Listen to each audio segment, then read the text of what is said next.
Nimekuja hapa kuwapeni pole. Nimeona moto namna ambavyo umeleta madhara makubwa.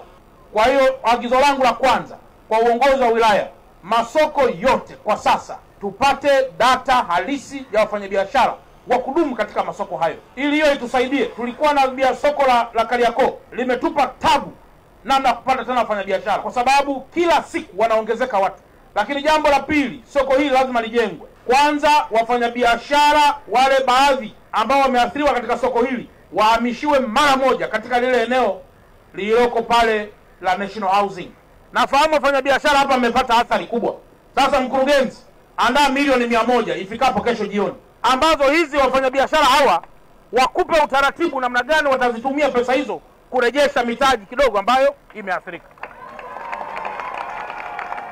Milioni 100 zitoke kesho kwa ajili ya wafanyabiashara hawa, wakae wao kwenye vikao, waseme namna gani milioni hizo 100 zitatumika bila kuibiana, bila utapeli, bila kudhulumiana, bila jambo lolote.